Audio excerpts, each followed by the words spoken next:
Delon première. Ok. Top. Plus qu'un monstre sacré, il racontait à lui seul une histoire du cinéma. Son regard portait une interrogation et chacune de ses apparitions nous amenait une bribe de réponse. Alain Delon a toujours été un mystère. Sa beauté surnaturelle, son jeu à la première personne révélateur d'une nouvelle manière d'exister à l'écran, tout chez lui semblait venu d'ailleurs. Tu peux te gourer sur moi. Je suis pas sûr de pouvoir tenir ma place. Alain Delon n'a jamais esquivé les questions. Il a toujours justifié ses choix artistiques comme ses prises de position les plus controversées.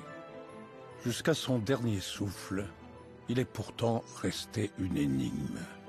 Si nous voulons que tout reste pareil, il faut que nous changions tout. Qui était vraiment cet enfant des faubourgs populaires, touché par la grâce? Quelles blessures intérieures le môme de Bourg-la-Reine a-t-il voulu soigner en se livrant corps et âme à la caméra comme jamais personne avant lui? Toutes ces réponses, ce sont les films qui vont nous les donner. Delon en a tourné 90 et au moins une dizaine d'entre eux sont reconnus comme des chefs-d'œuvre intemporels. Tous signés des plus grands réalisateurs de l'histoire. Des maîtres qui au fil du temps ont capté les multiples visages, saisi les tourments et la fragilité d'un acteur qui vivait ses rôles là où d'autres se seraient contentés de les jouer. C'est bien à la caméra et à elle seule qu'Alain Delon avait confié son âme et l'intégralité de ses secrets. Paris, 7 juillet 1959. Alain Delon se rend dans le 16e arrondissement pour y rencontrer l'un des plus grands réalisateurs français de l'époque. Il n'est alors qu'un jeune premier parmi d'autres comme ses amis Jean-Paul Belmondo et Jean-Claude Brialy. À 23 ans, sa courte filmographie ne compte que des œuvres mineures, sans commune mesure avec le pédigré de l'homme qui l'attend dans un appartement cossu de l'avenue Henri Martin. René Clément a signé La bataille du Rail, Gervaise et surtout Jeux interdits récompensés par un Oscar. Delon le sait. Cette rencontre pourrait le faire basculer dans une autre dimension.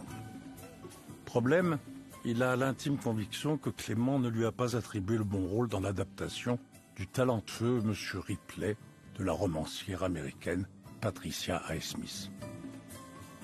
Le génie d'un acteur, c'est plein de choses différentes. C'est à la fois évidemment bien joué, avoir une sorte de personnalité qui illumine l'écran, mais c'est aussi un moment prendre sa carrière en main et savoir quel rôle est fait pour soi. Delon va justement dire non mais moi je fais pas le rôle que vous me proposez, ce qui raconte quand même un jeune homme avec une forte personnalité, une forte ambition et aussi une intelligence hors du commun. Il saisit que le rôle qu'on ne lui offre pas est celui qui lui convient. En refusant d'incarner un jeune héritier oisif et insouciant, le jeune Delon vient de renverser la table. Avec son passé de fugueur délinquant parti très tôt à l'armée se faire oublier, Delon sait qu'il porte en lui toute la complexité nécessaire pour incarner un personnage dénué de compas moral comme l'est Tom Ripley. Un rôle ambigu qui lui permettra de dépasser son statut de simple belle gueule. Commence là quelque chose qu'on retrouvera dans beaucoup de ces films, c'est-à-dire le problème de l'identité et de l'usurpation d'identité et du double, en fait, en quelque sorte. Ce qui est étonnant, c'est de voir que déjà à 23 ans, Alain Delon a l'intuition et la bonne intuition de choisir le personnage du double, trouble, ambigu, ambivalent, tourmenté, magnétique, sensuel, qu'il va développer pendant toute sa carrière. D'une manière générale, Delon, venu de nulle part, n'a jamais très bien compris, ni vraiment su, ce qui lui arrivait, en fait, dans le cinéma. Il a abordé, le cinéma comme ça, d'une manière animale, instinctive, en déléguant son problème d'identité, qui je suis, d'où je viens, à la caméra. C'est la caméra qui donne la réponse. C'est bien que je l'aime, ma petite Marge, et que je l'abandonnerai jamais pour suivre le vilain monsieur que papa m'a envoyé.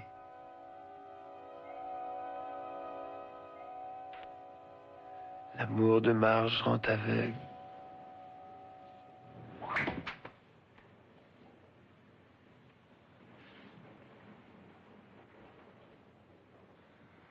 Enlève mes affaires. Je m'amusais. Dès les premiers jours de tournage sur l'île italienne d'Ischia, René Clément comprend qu'une quasi-épiphanie se déroule devant sa caméra. Delon bouge avec la grâce d'un fauve. Il est magnétique, dangereux, irrésistible.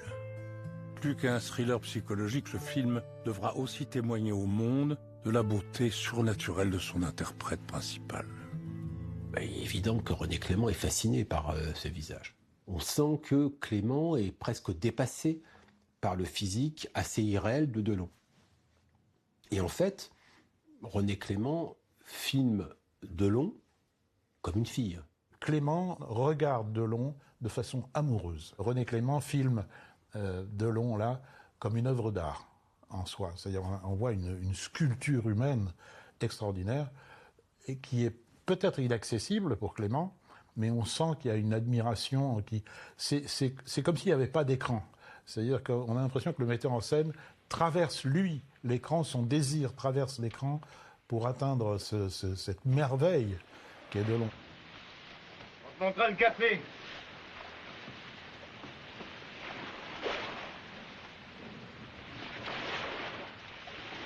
Le côté exaltation de la beauté, ça a toujours été un ressort du cinéma, mais dans ce sens, d'un metteur en scène homme à un jeune héros comme ça, masculin, c'est très nouveau dans le contexte du cinéma français. Regard magnétique, filmé plein cadre, comme pour défier le spectateur. Mille secrets se cachent derrière ses yeux d'un bleu d'acier.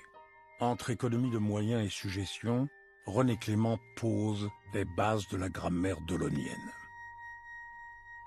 René Clément, ce que raconte Delon, c'est qu'il va lui apprendre à tout faire passer par le regard. René Clément lui disait, il faut qu'il y ait 25 pensées qui passent comme ça dans ton regard. Et je pense que ça tient au fait qu'il y a cette beauté de Delon qui est presque trop, il est presque trop beau. Et donc il faut peut-être qu'il en fasse le moins possible. Ange déchu dans le corps duquel le metteur en scène injecte la mort, l'acteur atteint un sommet inégalable de beauté vénéneuse dans le costume de Tom Ripley. Plein soleil inscrit déjà Delon dans une forme d'éternité. C'est pas juste un mec beau, c'est que cette beauté, c'est la beauté du diable. Donc on tombe tous dans le piège. Donc on est tous fascinés. C'est cette beauté qui tue, comme disait Ronsard. On a là une beauté dans laquelle on plonge. Le spectateur est pris de vertige. Il a presque le mal de mer avec ce bateau qui tangue, en découvrant cet homme qui est si beau, si bien éduqué, mais qui est à la fois tellement ambigu, tellement magnétique, tellement insolent, qu'on finit par être dans le camp de Delon, alors que c'est lui le tueur. Plein soleil sort en mars 1960. Pendant que 2,5 millions de spectateurs assistent à l'irruption d'un phénomène inédit dans l'histoire du cinéma français, Alain Delon écrit la suite de sa légende sous la direction exigeante d'un autre maître absolu du 7e art. À la corruption de l'âme succède alors le refus absolu du mal dans le rôle d'archange que lui offre Luchino Visconti avec Rocco et ses frères. Pour raconter l'histoire d'une fratrie laissant derrière elle la misère du sud de l'Italie pour la prospère cité de Milan, Visconti cherche désespérément un visage capable de porter toute la dimension tragique de Rocco, ce boxeur prêt à s'offrir sur le ring pour soutenir son clan. Sans cet acteur providentiel, le maestro est même prêt à enterrer son projet. Alors quand il rencontre Delon à Londres, un soir de printemps 1959, il ne touche plus terre. Il a cherché, il l'avait pas trouvé. Et en fait, il l'a vu un jour et il s'est dit c'est lui. Si le réalisateur de Senso est d'abord fasciné par la beauté du jeune homme, il est surtout le premier à capter le drame intérieur qu'elle abrite. Ce qu'il décèle chez Delon, c'est ce que Pascal Jardin écrira les larmes de la petite enfance. Et pour le personnage de Rocco, il faut aller chercher un acteur qui a les larmes de la petite enfance en lui. Et Visconti, il voit l'émotion palpable la sensibilité énorme qu'il y a chez Delon. Qu'est-ce qu'il y a, Rocco? Ça va pas? Tu vois, Chiro, c'était facile pour moi, cette victoire. Parce que ce n'était pas lui que j'avais devant moi. C'était comme si je me battais contre quelqu'un d'autre. Quelqu'un d'autre qui attirait ma haine. Toute cette haine que j'avais accumulée en moi. Sans le savoir, peut-être. C'est une chose horrible, Chiro. Si tu savais comme c'est horrible. Visconti disait que pourquoi il avait choisi Delon pour Rocco, c'est que il l'avait choisi pour sa qualité de mélancolie, en fait. Et il y a chez Delon, qu'il incarne ça très bien d'ailleurs dans Rocco, une forme de mélancolie christique, c'est-à-dire de compassion. Et ça, c'est fort. Il y a une forme de candeur chez lui. Or, c'est un mot qui ne vient pas à l'esprit quand on parle de Delon. On ne pense jamais à sa candeur. Or, il se trouve que Visconti a vu ça chez lui. On n'est plus dans la beauté qui tue de René Clément, on est dans la beauté de l'innocence. C'est-à-dire que Visconti a créé un archange en peignoir, c'est le peignoir du boxeur, et cet archange va racheter les fautes de son frère. C'est-à-dire que la beauté s'efface derrière la portée tragique du jeu d'Alain Delon. Donc Visconti est allé chercher chez Delon une vraie fragilité. La fragilité d'un enfant perdu. Et c'est ça qui est bouleversant dans le film. Ma mère m'avait mis en nourrice parce que elle s'était séparée de mon père lorsque j'avais 3 ans, 4 ans je crois. Et elle travaillait tous les jours, elle commençait très tôt le matin, elle finissait très tard, elle était assistante en pharmacie, elle n'avait malheureusement pas le temps ni le loisir de s'occuper de moi. Ce désir d'être dans une famille, d'appartenir à une famille que porte Delon depuis son enfance blessée, malheureuse, Visconti le sent et en joue en lui faisant incarner ce personnage qui veut réparer sa famille ou en tout cas la sauver et qui se sacrifie pour elle. Forcément, Visconti est allé toucher aux souvenirs douloureux, aux souvenirs dormants et qu'on veut effacer. Ce sont les douleurs de l'enfance. Alain Delon est fils de divorcé. En 1939, il a 4 ans. On peut imaginer qu'avant-guerre, être fils de divorcé, c'est très rare. Et au-delà d'être placé dans une famille, c'est aussi la honte auprès de ses camarades d'être le fils d'un divorcé. Et ensuite, la difficulté de trouver sa place dans des familles recomposées. Son père et sa mère ont refait leur vie. Donc, Alain Delon, à 17 ans, part en Indochine pour se trouver une voie, trouver un chemin, trouver une famille de substitution. Ça sera dans un premier temps l'armée, ça sera ensuite le cinéma. Il aurait aimé être ça dans la vie. Il aurait aimé être dans une famille comme ça, protéger sa mère, protéger ses frères, protéger ce qu'il y a d'essentiel dans une famille, sauver ce qu'on peut sauver.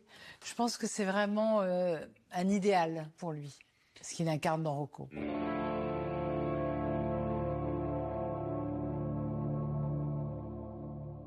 Rocco et ses frères sort en 1961, un an jour pour jour après Plat Soleil. 10 millions d'entrées en Italie, 4 millions en France. La fresque sociale de Visconti est un immense succès commercial. Elle fait de Delon le grand acteur de la décennie naissante. Delon chez Visconti, pour moi, c'est le Gabin des années 30, c'est-à-dire c'est ce Gabin du Front populaire, c'est celui de Jean Grémillon, de Jean Renoir, de La Bête humaine. Je trouve qu'il donne à Delon quelque chose qui manquait à sa partition, c'est-à-dire le grand héros tragique et populaire. Il en fait vraiment ça.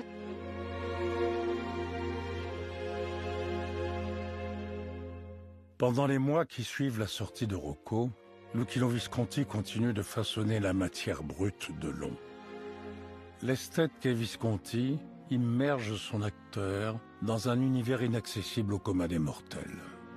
C'était un collectionneur et un homme d'une culture infinie qui va de l'opéra au drame, en passant par la littérature, et qui vivait dans un environnement qui était ultra culturel.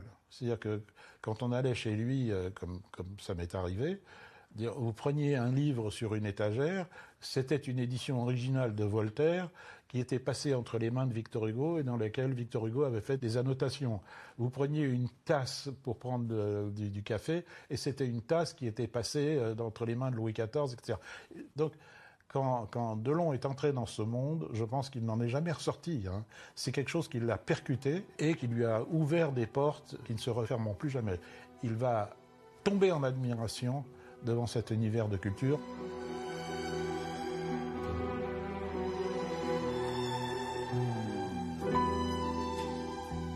Armé de ce bagage intellectuel et auréolé de son statut de tête d'affiche, c'est un nouveau Delon, dépouillé de sa naïveté, qui rejoint Visconti à Palerme pour un projet pharaonique. Fresque historique de toutes les démesures, Le Guépard est l'aboutissement des obsessions esthétiques du réalisateur. Delon y incarne Tancrède Falconeri, l'antithèse absolue de Rocco, un être vorace, opportuniste, ambitieux et annonciateur de la fin d'un monde. Tancrède est un calculateur, c'est un stratège, c'est quelqu'un qui apparaît à la fois touchant puis cynique. C'est pas du tout la même gamme. Et quand on voit les deux films qui sont tournés l'un à la suite de l'autre, on se dit mais Delon est capable de tout jouer. Alors tu t'imagines que le roi piémontais qu'on appelle l'honnête homme vaut vraiment mieux que l'autre. Le patois de Turin à la place du napolitain, c'est tout. Tu préférerais peut-être la République de Don Peppino Mazzini. Ah. Crois-moi, mon petit oncle. Si nous ne nous mêlons pas de cette affaire, ils vont nous fabriquer la République en 2 temps, 3 mouvements. Si nous voulons que tout reste pareil, il faut que nous changions tout. J'espère que tu me comprends. Le rôle que joue Delon dedans est évidemment le rôle de celui qui est un traître de classe. C'est un personnage qui est à la fois douteux, pas toujours agréable, dont la beauté est une merveille, et qui de façon étonnante, se fond merveilleusement dans le décor du 19e siècle. Enfin, on n'imaginait pas Delon dans ce décor-là. Or, il devient absolument un personnage de la Belle Époque. Visconti va chercher chez Delon à la fois cet aspect aristocratique qui est presque naturel à cause de sa beauté et de sa prestance, mais aussi la graine de voyou, puisque le personnage du Guépard va trahir sa caste. Donc on voit bien qu'il y a deux univers qui s'affrontent, comme d'habitude chez Delon. Il y a deux univers qui s'affrontent, que le résultat de cet affrontement, c'est un trouble de l'âme, et que ce personnage représente une époque qui va changer. Donc on sent que c'est un personnage dont l'âme est déjà gangrénée. On voit bien que Visconti appuie sur une autre facette d'Alain Delon, qui est peut-être le Delon à la ville, qui joue des coudes pour essayer de faire sa place. Et Tancrède, dans sa vitalité extrême, rappelle un Delon bondissant, étincelant, qu'on imagine peut-être être le Delon enjôleur et séducteur qu'il est dans la vie.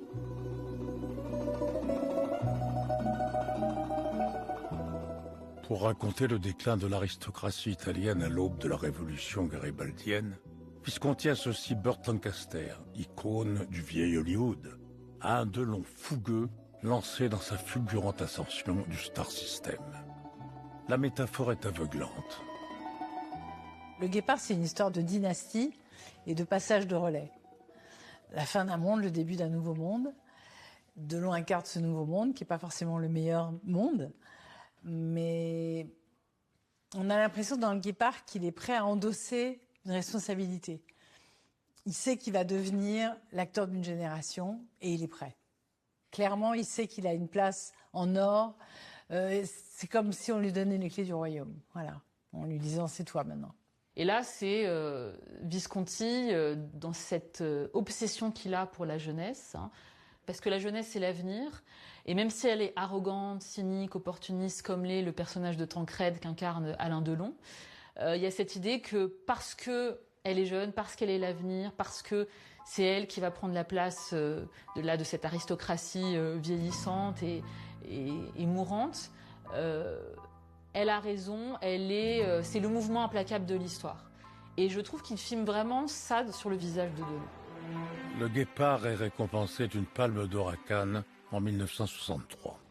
Alain Delon est le grand absent de la cérémonie de remise, comme il le sera pendant toute la promotion du film. En cause, un tournage long et difficile auquel la relation entre Visconti et son comédien ne survivra pas. Les deux hommes ne tourneront plus jamais ensemble. Paradoxalement, Delon gardera toujours le Guépard dans son cœur et dans son discours comme le sommet de sa filmographie.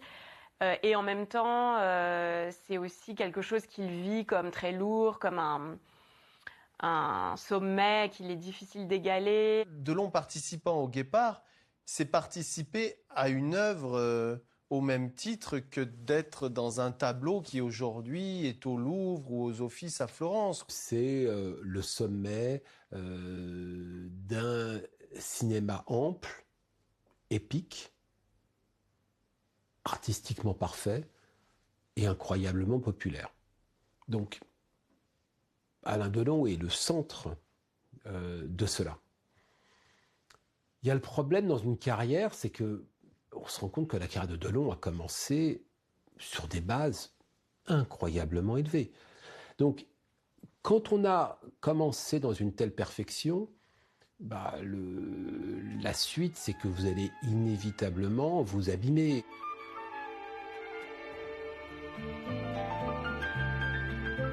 En deux films exceptionnels, Alain Delon a mis l'Italie à ses pieds. La France, elle, ne lui a pas encore offert de vrais succès populaires. Et pour le faire, quoi de mieux que de partager l'affiche avec l'immense figure tutélaire du cinéma hexagonal.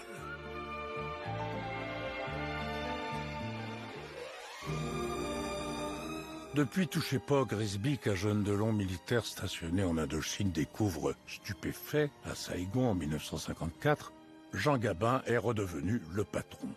Un monument qu'il est presque indispensable de visiter pour asseoir une carrière.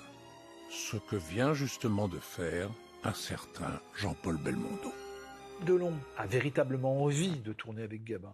D'abord parce que je crois que la stature de Gabin l'intéresse humainement et je pense que il se dit qu'il va apprendre avec lui. Et aussi, bien sûr, parce que quelque temps auparavant, Gabin avait tourné avec Belmondo dans Un Saint-Jean d'hiver et qu'il n'est pas question pour Delon de laisser Belmondo seul dans les salles du cinéma français. Gabin, à l'époque, c'était comme dans les années 80, tourner avec Depardieu pour un mec comme Vincent Lindon. Enfin, je veux dire, c'est des passages de relais, encore une fois, c'est des générations. Donc, quand vous êtes Alain Delon, qui a le plus haut au firmament en France, c'est Gabin. Il veut se mesurer avec le plus grand acteur de l'histoire du cinéma français. Delon a une conscience très claire de l'histoire, de ce que signifie l'histoire du cinéma. Donc il a envie d'être face à cet acteur, c'est très clair. Donc il réclame la filiation, mais c'est une filiation artistique. Ce que Delon cherche avec Mélodie en sous-sol, c'est s'inscrire dans l'histoire du cinéma français. Il coche des cases. N'oublions pas qu'à ce moment-là, en fait, il est désormais une star italienne. Donc il a besoin, dans son plan de carrière, qui est soigneusement étudié, cocher la case Gabin, c'est très important. C'est Jean-Louis Trintignant qui devait donner la réplique au patriarche Gabin dans ce film de casse, écrit et mis en scène par le tandem gagnant Michel Audiard, Henri Verneuil. Delon, qui a eu vent du projet, met le pied dans la porte et arrache finalement le morceau en échange de son cachet contre les droits d'exploitation du film au Japon, au Brésil et en URSS. Il sort du Guépard, qui est un film artistique flamboyant, énorme, pour aller vers un polar où il va voir La Mèche rebelle, le blouson en cuir, sortir des dialogues d'Audiard qui sont formidables. Il retrouve le jeune homme qu'il était à Pigalle en 1956. Donc c'est un film qui lui fait du bien. Dans son costume de petit truand à la redresse, Alain Delon est bien plus que le faire-valoir de Gabin. La partition est maîtrisée au millimètre. Il lui a suffi de ressusciter le jeune homme des faubourgs, tout juste sorti de l'armée. Verneuil voulait ça. Verneuil voulait un demi-sel. Et c'est ce qu'il est au début. Le Delon qu'on voit dans Mélodie en sous-sol, c'est un peu le Delon glandeur des années Pigalle. Le mec qui se couche tard, qui se lève tard. Tu sais que t'es sapé comme un banquier. Enfin, moi, c'est comme ça que je les vois. Peut-être, mais pour toi, on fera la coupe fils de famille. Je te donnerai les faves de ton nouveau pédigré. Dis donc, Charles. Oui. Si je comprends bien, tu me mets sur un coup. T'es pas d'accord?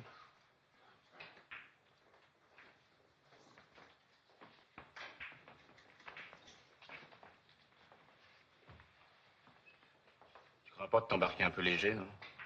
Un an de cellule avec un mec, c'est pas forcément une assurance tout risque. Tu peux te gourer sur moi. Je suis pas sûr de pouvoir tenir ma place. Delon, ça a toujours été quelqu'un de la rue, ça a toujours été quelqu'un comment dirais-je, et c'est ça qui est intéressant chez lui. C'est-à-dire que, en tant qu'acteur, ça a toujours été quelqu'un du réel. Ses amis, c'est pas les acteurs. Il n'a pas d'amis dans la profession. Ses amis, c'est des mecs qui sont plus ou moins des truands. C'est des mecs qui connaissent la vie, c'est des types qui doivent se débrouiller. Voilà, il est au niveau du réel. Très très important pour sentir la rue, pour sentir l'air du temps. Et je veux dire, je crois qu'il a importé dans le cinéma un art de la rue, en fait. Delon n'est pas devenu un bourgeois de salon. Delon est resté la petite frappe, entre guillemets, le petit voyou qui fréquente un petit peu la pègre, qui a cette fascination pour la noirceur, pour Pigalle, pour la nuit, et qui fonce à 300 à l'heure au volant de sa voiture. Il n'a jamais coupé avec ses origines. Il n'a jamais cherché à bâtir une quelconque mythologie, une histoire qui n'aurait rien à voir. Il n'a jamais fait le moindre mystère de ses origines sociales. Puis en plus, qui plus est, en fait, il les a toujours revendiquées. Alors, et il les a non seulement revendiqués, mais c'est plus à les incarner à l'écran.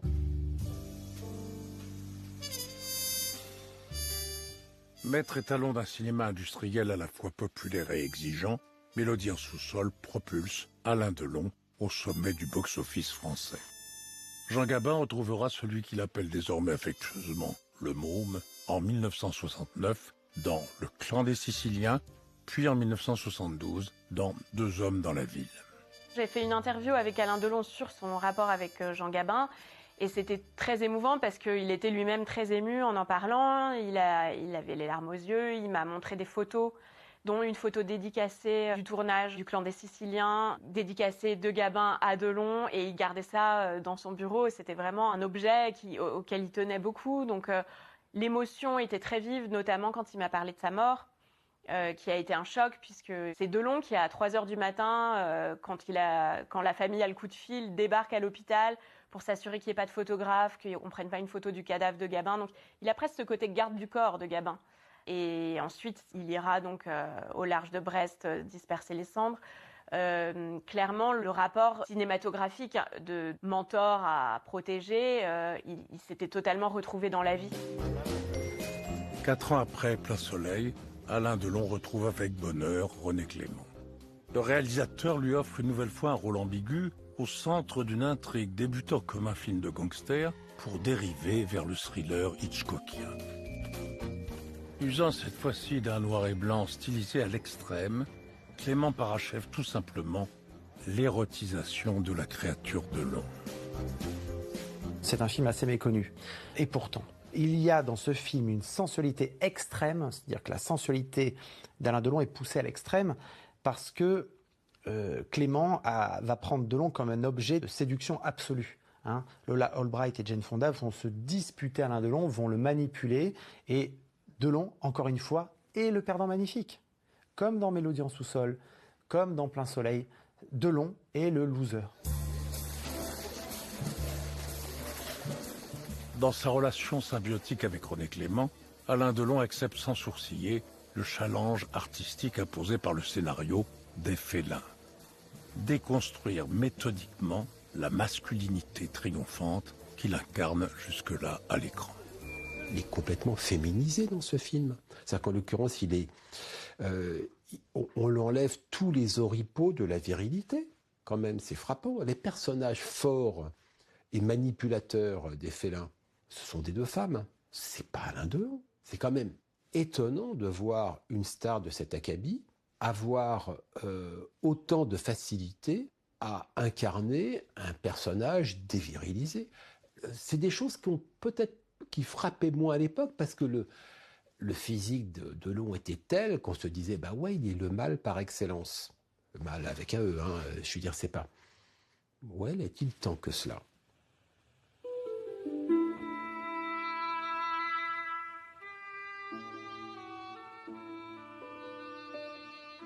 Qu'est-ce que vous voulez obtenir de moi? Embrassez-moi.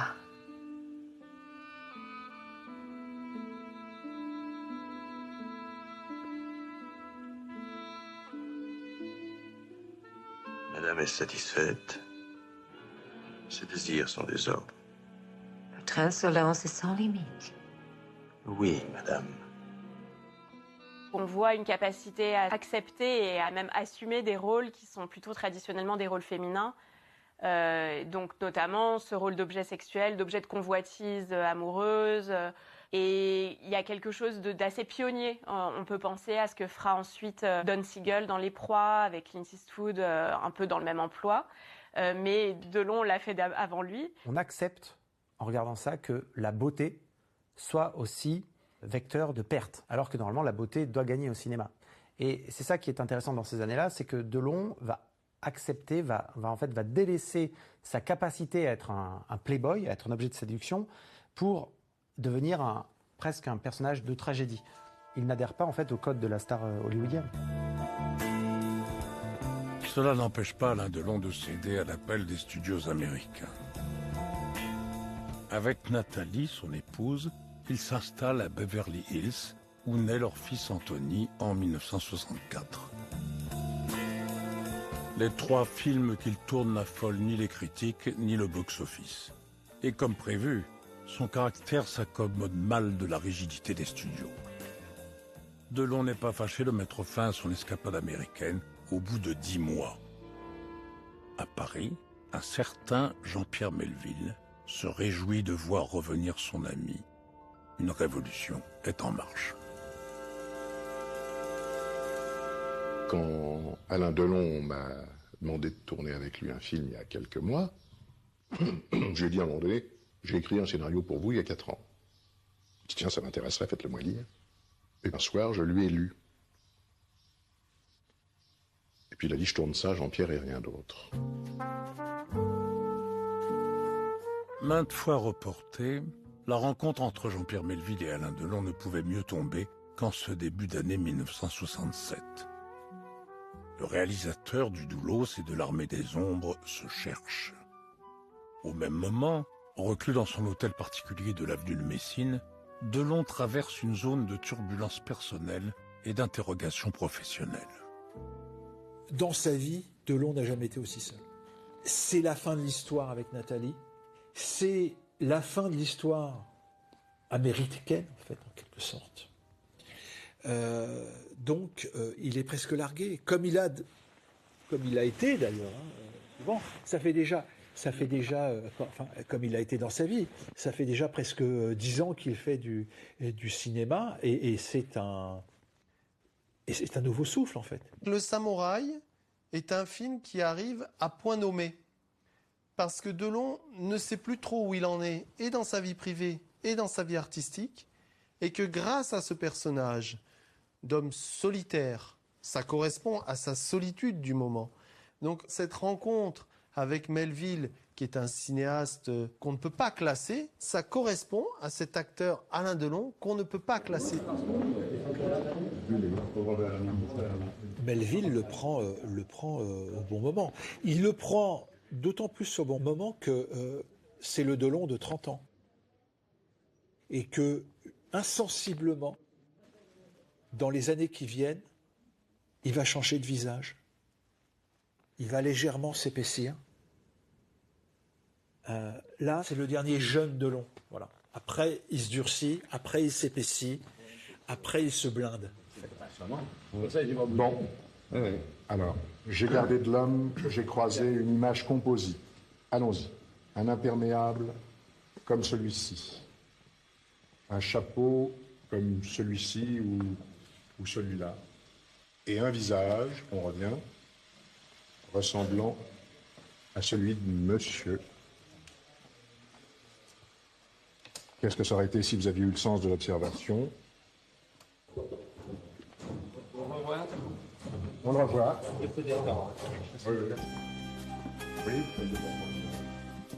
Plus qu'un hommage au film noir hollywoodien, Jean-Pierre Melville restitue le genre dans sa forme la plus chimiquement pure. Cadre et photo d'une froideur clinique, récit minimal qui confine à l'abstraction. Filmé comme un loup solitaire, Delon porte sur ses épaules un objet cinématographique fondateur. Melville invente quelque chose avec Delon, qui fait que je m'explique pourquoi Delon parlait à la troisième personne de lui-même. C'est qu'en fait, il filme Delon à la troisième personne, c'est-à-dire que c'est il. Il marche, il prend le métro, il enfile son trench, c'est-à-dire ce n'est plus je, c'est il. L'intrigue du samouraï, elle tient sur 3 lignes. C'est pas ça qui est intéressant. Ce qui est intéressant, c'est de voir à quel point un acteur, par ses gestes, mettre des gants, lisser son chapeau, on va dire que ce sont des codes qui empruntent presque à la liturgie du gangster, vont pouvoir façonner le récit plus qu'une intrigue. Melville a vraiment compris que Delon n'avait pas forcément envie d'avoir des tonnes de textes et des tonnes d'histoires. Il avait envie d'incarner un sentiment plus qu'un rôle. Melville est quelqu'un qui fait un cinéma extrêmement cadré, extrêmement précis, qui est comme une épure. Et c'est cette façon de domestiquer et de créer une image pure qui a plu à Delon. Et Delon est rentré dans l'univers de Melville avec bonheur.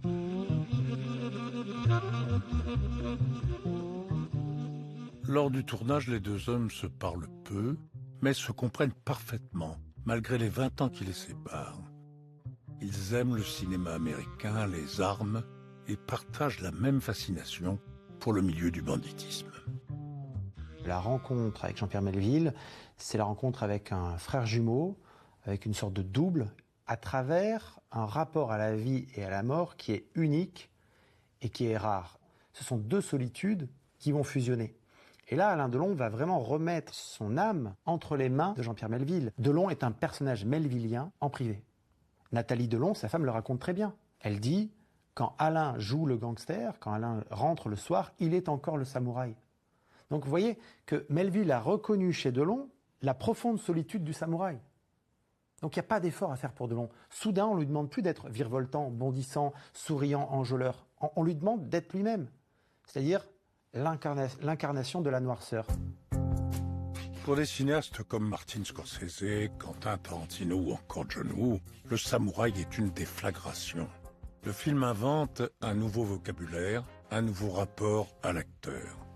Toute une génération comprend qu'il est possible d'exister à l'écran de façon hiératique par une silhouette et des mouvements du corps. Alain Delon était une star, Jean-Pierre Melville en fait un mythe.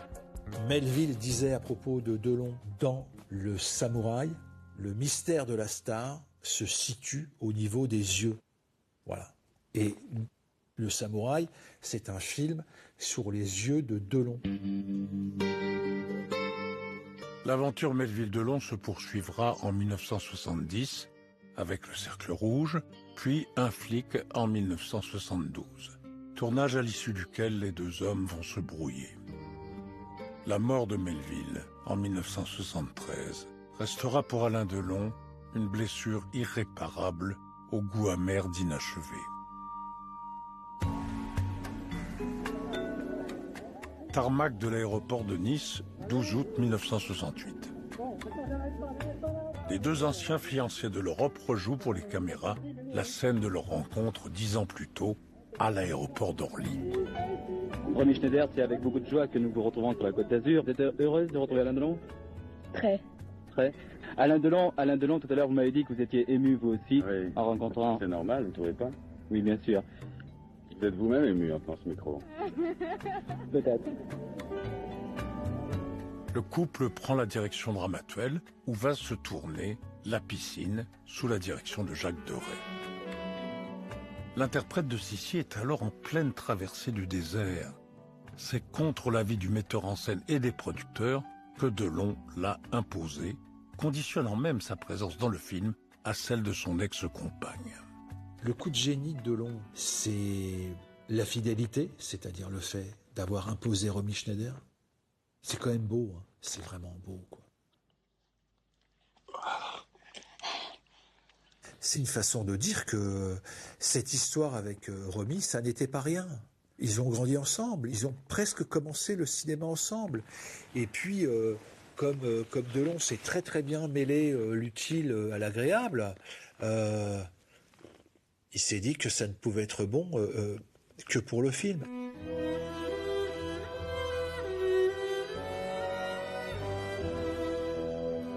Aux retrouvailles du couple Delon-Schneider viennent s'ajouter celles d'un autre tandem. 8 ans après Plein Soleil, Alain Delon et Maurice Ronet se retrouvent dans un nouveau face-à-face mortifère. On revient à un univers visuel de Plein Soleil, un univers du Sud, en technicolor, avec une piscine très bleue. Et en plus, il y a Maurice Ronet qui joue à nouveau le rôle de la victime de Delon, et Delon le noie dans les deux films, dans Plein Soleil et dans La piscine. Donc c'est assez étrange ce dialogue avec le passé. La piscine est un objet filmique tout à fait bizarre. C'est à la fois une pièce de théâtre, puisque c'est dans un lieu fermé, à la fois un objet de la vénération de la beauté. Voir ces êtres en maillot de bain au bord d'une piscine qui s'aiment, se détestent, se frôlent, se touchent, c'est quand même très très hypnotisant. Bouge pas, j'y vais. Non, reste là, laisse sonner. Mais attends, je vais revenir. Non, tu restes là. Mais si, j'y vais. Non, non.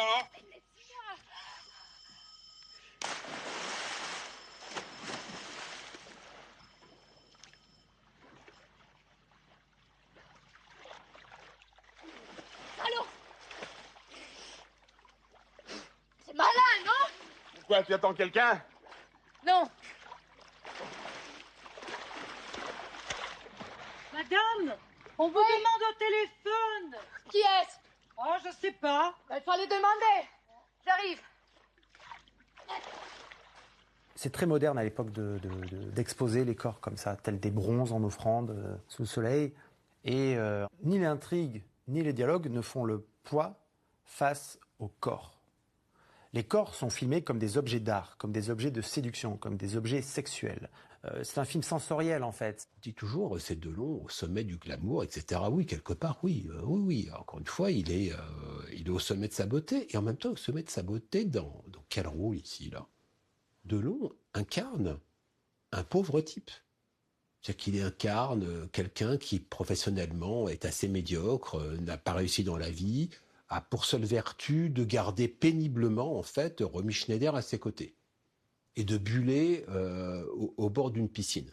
Mais concrètement, dans le film, il est humilié. D'ailleurs, il est tellement humilié qu'il n'a pas d'autre choix que d'éliminer Maurice Ronet qui le renvoie à sa médiocrité.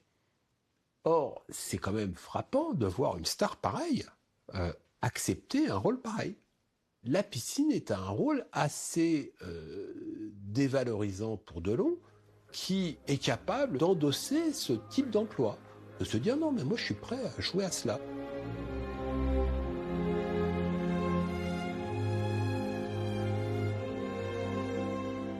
Sous le vernis, la piscine porte en réalité la complexité delonienne à son paroxysme.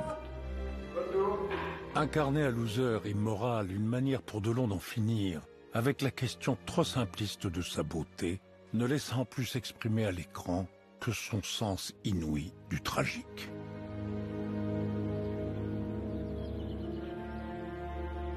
Alors que le tournage de La piscine s'achève dans la chaleur de l'été indien azuréen, fiction et réalité vont se confondre dans un concours de circonstances qu'aucun scénariste n'aurait jamais imaginé.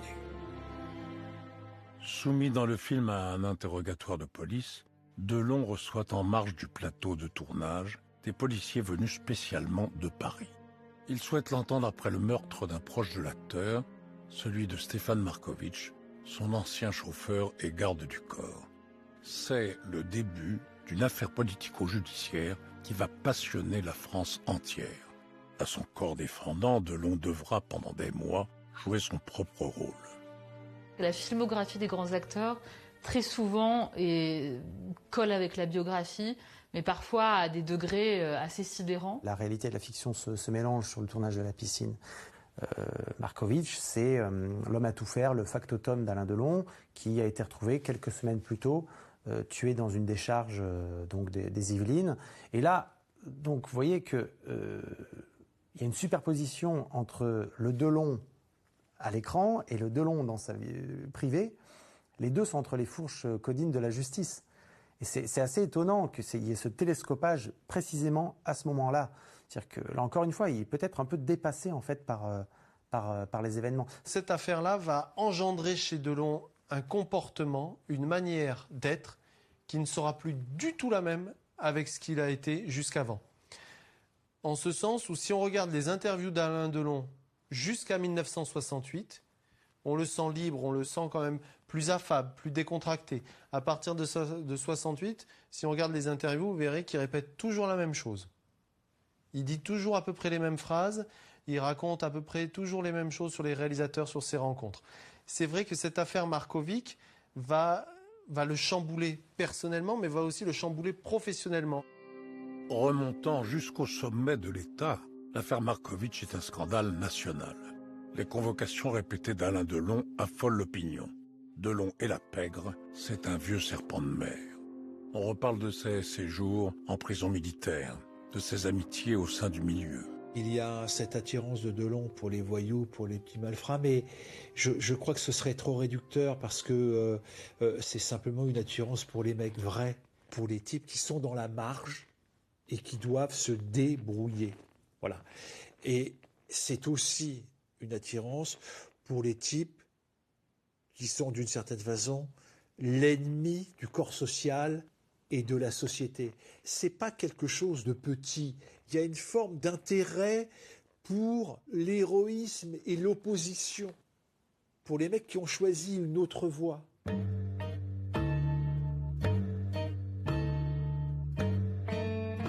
Les mauvaises fréquentations d'Alain Delon enveloppent le mythe d'une dimension sulfureuse qui ne le quittera plus. C'est justement en voyou qu'il connaît ses plus gros succès populaires au début des années 70. Le Clan des Siciliens, Borsalino, puis le Cercle Rouge attirent chacun près de 5 millions de spectateurs dans les salles obscures. Devenu prophète en son pays, Alain Delon peut momentanément mettre au placard trench-coat et revolver. C'est entièrement désarmé qu'on l'attend de l'autre côté des Alpes. Professeur, c'est le portrait d'une société décadente, une bourgeoisie rongée par l'ennui.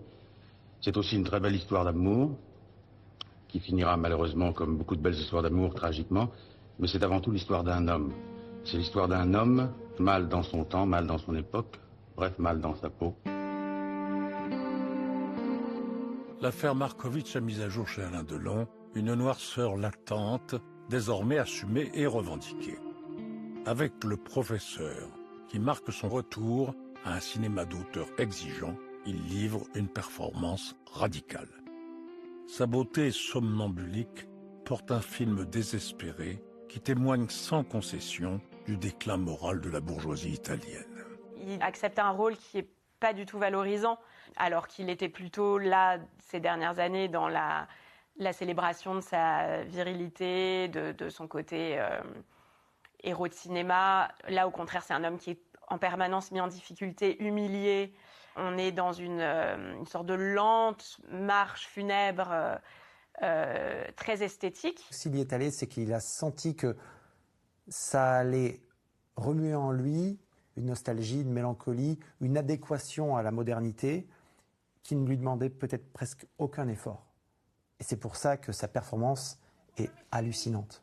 Vous l'avez bien dit que j'ai déjà appelé 5 ou 6 fois. Demandez-lui de me rappeler le matin, même très tôt. Merci. Oui, Dominique.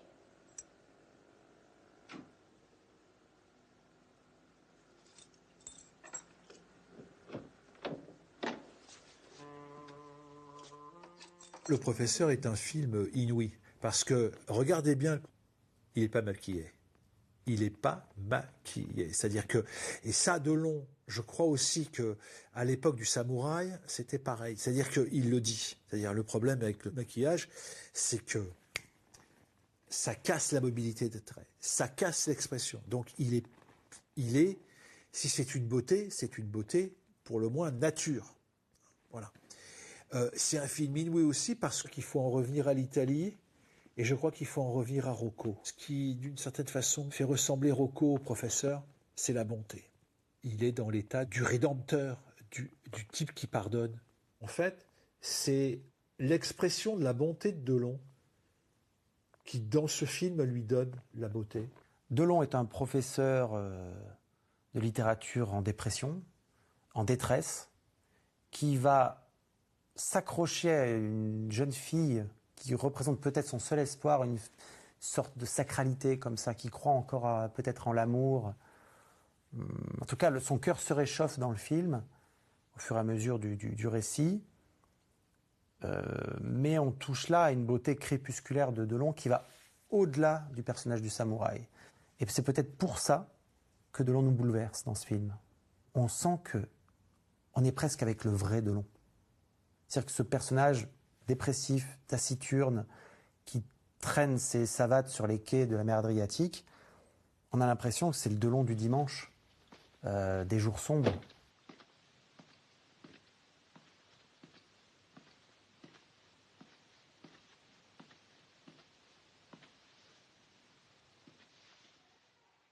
C'est peut-être un des films les plus autobiographiques de Delon. Cette déambulation dans Rimini, dans une lumière très froide, très glaciale, c'est ce qu'il est aussi au fond de lui à cette époque, mais ce qu'il a été, c'est l'homme de presque 40 ans à ce moment-là, n'est la conséquence que du petit garçon de 3 ans à Bourg-la-Reine. Le professeur est une clé de lecture pour comprendre Alain Delon. Il vaut mieux peut-être regarder le professeur que de lire une interview, de regarder une archive pour comprendre les vraies fissures d'Alain Delon, cette inadéquation à la modernité, ce rapport contrarié à son époque. Le professeur voit Alain Delon s'enfoncer dans le territoire des ombres dont l'exploration a débuté avec le samouraï. Le film emmène implacablement son protagoniste vers une issue finale posée à l'acteur comme un ultime défi. C'est quand même davantage un rôle à contre-emploi. Je veux dire, si vous voulez, un prof au passé nébuleux, torturé, c'est pas Delon. Il y a pourtant quelque chose qui est davantage Delon et qu'il est important de souligner à ce moment-là, c'est qu'en fait, depuis un moment, en fait, Delon s'est installé dans un emploi qui le marque et va le marquer pour toujours. C'est-à-dire que Delon, quand même, cherche presque systématiquement sa mort à l'écran. Il le disait, on aime me tuer au cinéma, j'aime mourir au cinéma.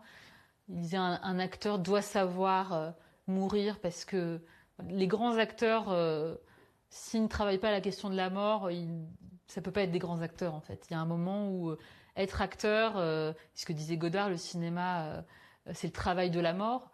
Et du coup, il y a un moment où il faut que la mort entre en jeu, sinon Delon serait resté un bel acteur, un éphèbe, un minet, une surface comme ça. Et que c'est cette épaisseur-là, qui est intimement liée à la technique cinématographique, qui fait qu'il est en lune de miel avec la caméra.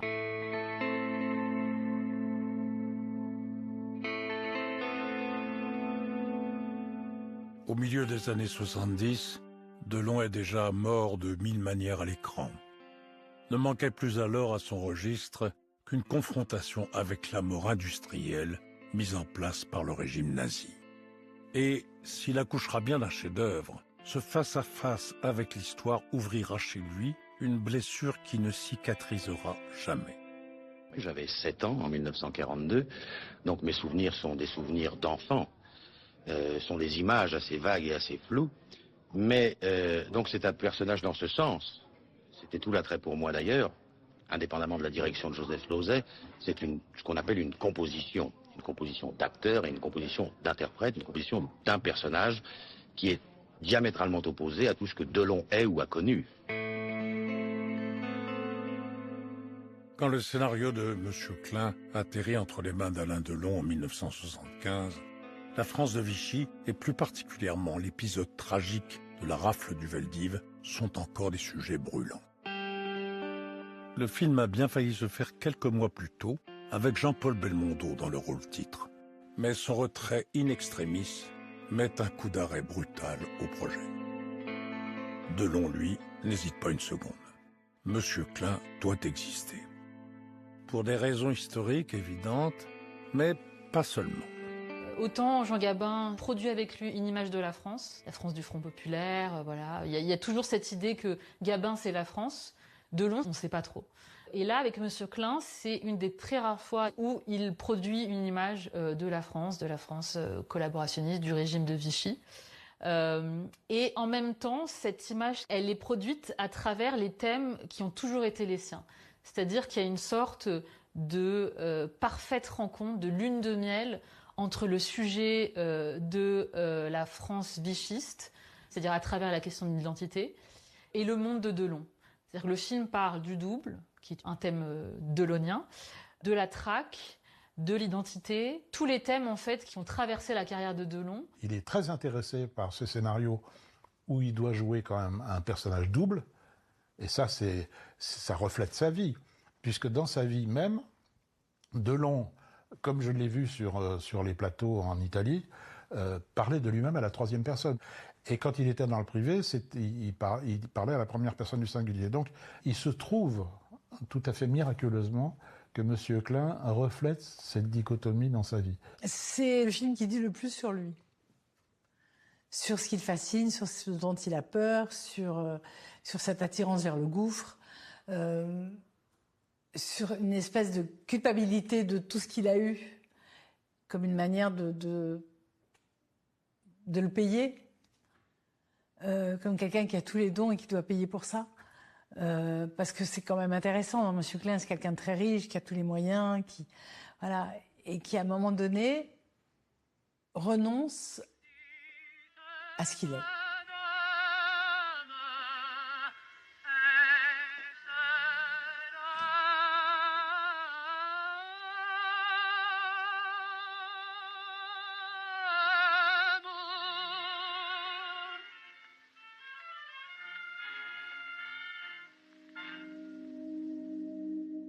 Fasciné par le scénario signé Franco Solinas et Costa Gavras, Alain Delon décide de produire le film. Il confie la mise en scène à l'Américain Joseph Losey, qu'il avait dirigé 2 ans plus tôt dans l'assassinat de Trotsky. Victime emblématique du maccarthisme dans les années 50, Losey est un homme de gauche militant. Et même s'il ne partage rien de ses opinions, Delon voit en lui l'un des derniers maîtres du 7e art, le seul metteur en scène capable d'accoucher du premier grand film traitant de la collaboration, sujet encore tabou et peu compatible avec son interprète principal. Que vient faire Alain Delon, comédien classé à droite, c'est-à-dire qui revendique ses attaches gaullistes, dans ce qui est le premier film sur la rafle du Veldiv? En fait, Delon a toujours été politiquement à contre-courant, y compris, soi-disant, de ses idées. Alain Delon, c'est l'homme qui tourne 2 films contre la guerre d'Algérie, L'Insoumis et Les Centurions. C'est l'homme qui tourne un film contre la peine de mort, 2 hommes dans la ville. Et donc, c'est l'homme qui s'attaque au tabou du Veldiv et donc à celui d'un État français qui a pris les décisions d'assurer lui-même l'arrestation et la déportation d'une partie de ses citoyens parce que juifs. De par son histoire personnelle, Delon n'a aucun complexe avec le tabou de l'occupation en France. Il n'y a pas de collaborateur dans sa famille, c'est pas son histoire. Donc il se sent tout à fait libre de lever ce tabou.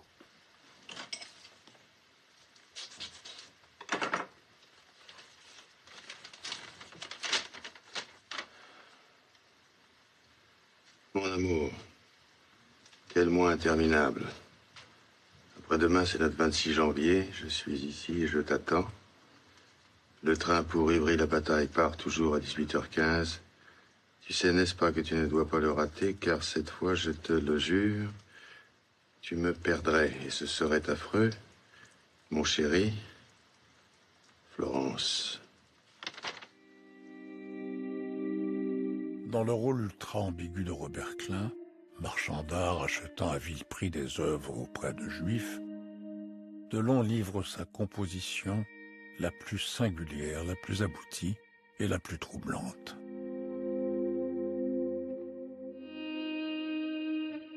Monsieur Klein, c'est indéniablement le dernier grand rôle de Delon. C'est le rôle le plus grave. Hein. C'est la recherche de la gravité. On ne fait pas un film comme ça si on n'est pas sincère. On ne fait pas un film comme ça si on n'est pas hanté par la mort, par la disparition, par l'injustice, par la déportation. Vous voyez ce que je veux dire? Voilà. Et ce plan extraordinaire de Delon à la fin, Klein, ce regard qu'il a alors qu'il est dans la file des gens qui vont partir dans les wagons de déportation, et qu'il a ce regard à la fois épouvanté, sidéré, stupéfait, perdu, parce qu'il recherche son double, parce qu'il veut le retrouver, en quelque sorte, et dont on s'aperçoit que finalement, qu'en le retrouvant, en voulant le retrouver, il va partir à la mort avec lui. C'est assez sublime, je veux dire. Qui aurait pu, d'une certaine façon, s'approcher aussi près, sans cabotinage, sans maladresse, de l'espèce de sidération, de stupéfaction que peut engendrer en fait finalement la déportation. Monsieur Klein est présenté en compétition à Cannes au printemps 1976. S'il a face à lui le Taxi Driver de Martin Scorsese pour la Palme d'Or, Alain Delon apparaît comme le seul candidat naturel au prix d'interprétation masculine.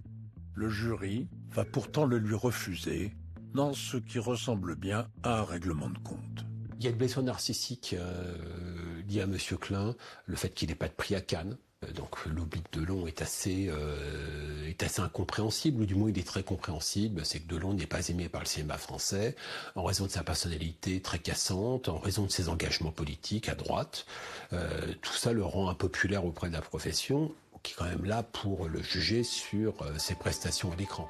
Monsieur Klein obtient le César du meilleur film en 1977, Joseph Losey celui du meilleur réalisateur, pendant que Delon, l'acteur, est encore une fois le grand oublié du palmarès.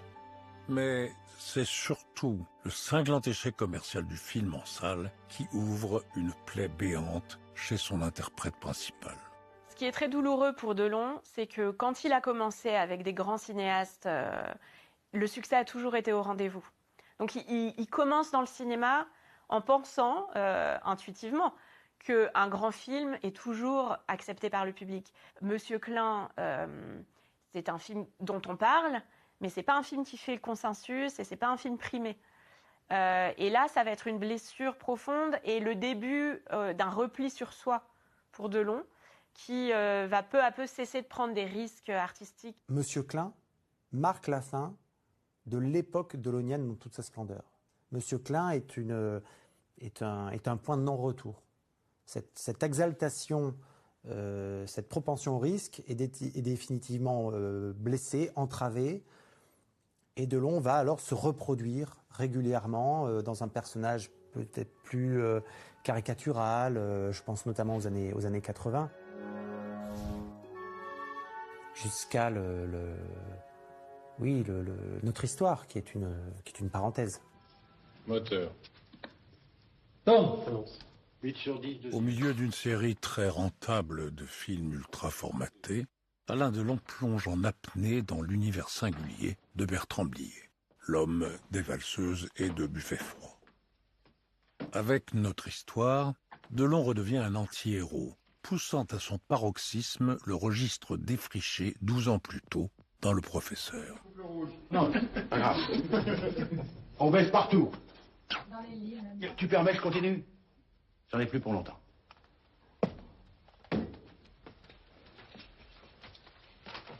C'est l'histoire d'un couple dans une chambre d'hôtel.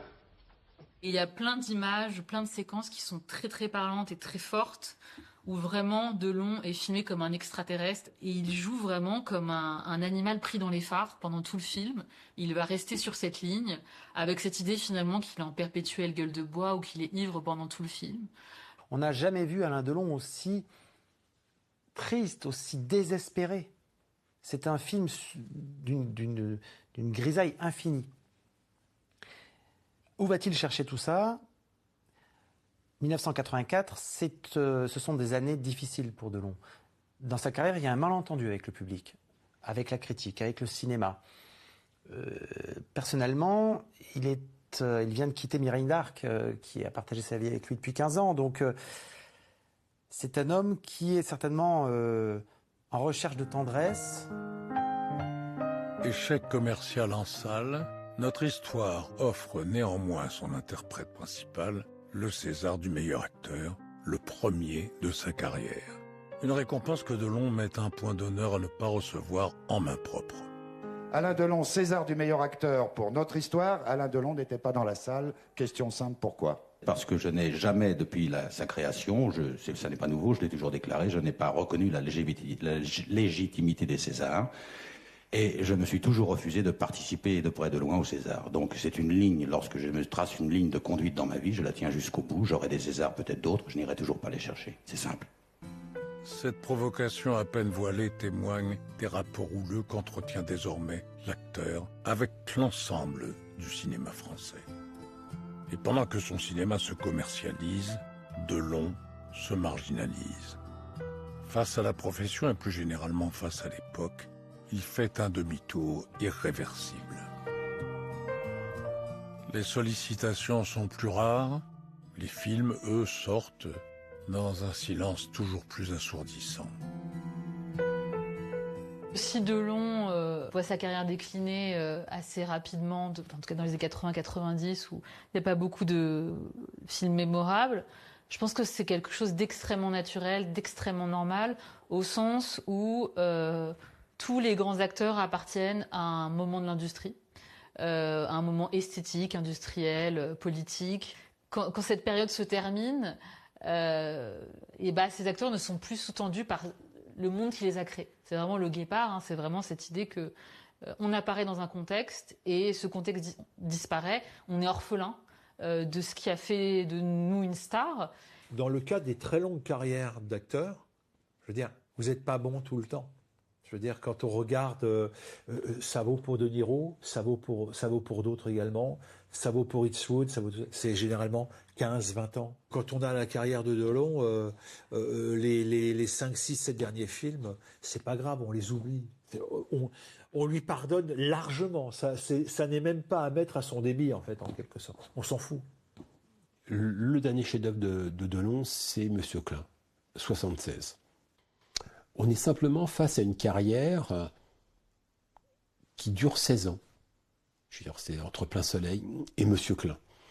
16 ans, ça peut apparaître court, mais c'est souvent ce que dure une carrière, quand elle dure longtemps, quand même. Quand on regarde les carrières de Brando, elle n'a pas duré tellement plus longtemps. Elle a pu rebondir grâce au Parrain, quoi, de manière miraculeuse, mais ça ne dure pas tellement plus longtemps. Quand on regarde la carrière de Belmondo, elle est plus courte. Je veux dire, quand on parle des grands Belmondo. Simplement, il faut voir ce qu'il y a dans ces 16 ans. À l'intérieur de ces 16 ans, en fait, c'est la plus belle carrière de l'histoire du cinéma français d'après-guerre. Aussi simple que ça. Devenu spectateur de sa propre mythologie, l'homme Delon aura vécu jusqu'au bout, entouré des fantômes d'un passé éblouissant. Être un demi-dieu, parmi les simples mortels, voilà peut-être le plus grand drame qu'il ait eu à interpréter tout au long de sa carrière. Delon est plus profond que ce que l'on croit, et il développe chez nous, il produit chez nous un sentiment plus profond que ces films en ont l'air. C'est qu'il y a la beauté, mais la beauté ne suffit pas. Il faut non seulement de la beauté, mais il faut de la présence, et il faut projeter une âme. On sentait derrière cette image, derrière ce visage si parfait, on sentait un trouble, on sentait des nuées, on sentait des colères, on sentait des orages, et je pense que c'est ça qui a fait ce personnage. Il reste un personnage iconique parce qu'on n'arrive pas encore à définir sa beauté, sans doute. Cet homme béni des dieux et béni par la Providence, qui finalement se complaît dans le malheur, c'est pas logique. Cet homme qui a été tellement entouré dans sa vie, tellement sollicité, et qui finit seul avec ses chiens, c'est pas naturel. De toute évidence, ce qui nous attire chez lui, c'est sa noirceur, c'est son tourment. Qu'est-ce que vous attendez de la vie? Je crois qu'on attend toujours de la vie, enfin. Je crois que la plus belle chose que moi, personnellement, j'attends de la vie, c'est une réussite. Pas sur le plan professionnel, mais sur le plan privé. Je crois que c'est la chose la plus difficile à accorder avec mon métier. Et c'est la chose qui me fait le plus peur. Et je ne sais pas si je réussirai à l'avoir.